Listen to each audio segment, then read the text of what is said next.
Have you ever wondered why the phrase "love yourself" is so ubiquitous these days? It's because self-love is the cornerstone of a healthy, fulfilling life.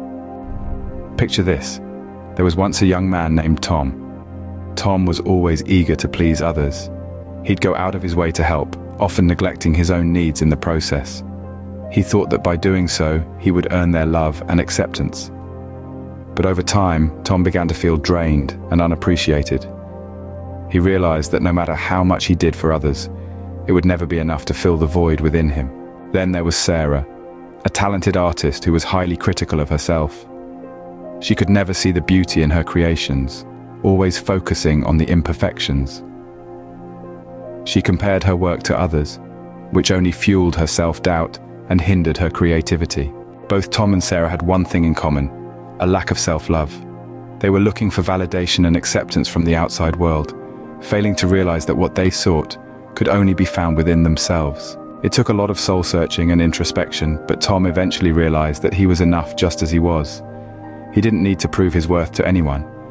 He began to prioritize his own needs and well-being, and in doing so, he found a sense of peace and contentment he had never felt before. Sarah, on the other hand, had to learn to appreciate her unique style and creativity.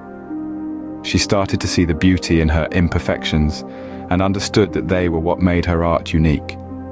She stopped comparing herself to others and started to love her creations for what they were, expressions of her own unique soul. So why is self-love so important? It's because self-love is the foundation for everything else in our lives. It affects how we see ourselves, how we relate to others, and how we navigate through life. When we love ourselves, we acknowledge our worth and stop seeking validation from others. We realize that we are enough just as we are.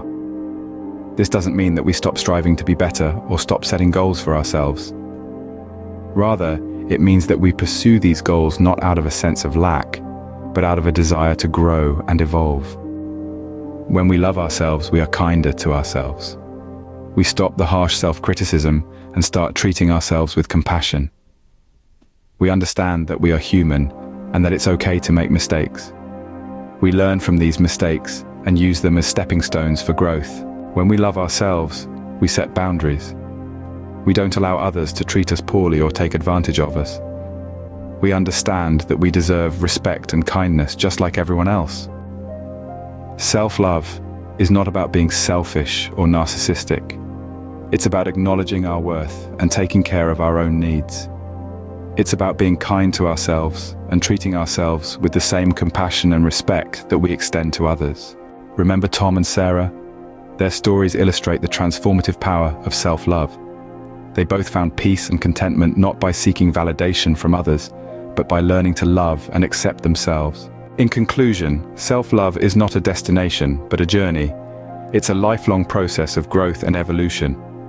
It's about learning to see ourselves through a lens of compassion and understanding, rather than judgment and criticism. So the next time you find yourself doubting your worth or criticizing yourself, remember the stories of Tom and Sarah. Remember that you are enough just as you are. Remember that your imperfections are what make you unique. And most importantly, remember to love yourself. Because at the end of the day, self-love is the greatest gift we can give ourselves. It's the key to a healthier, happier, and more fulfilling life. So embark on this journey of self-love and see how it transforms your life.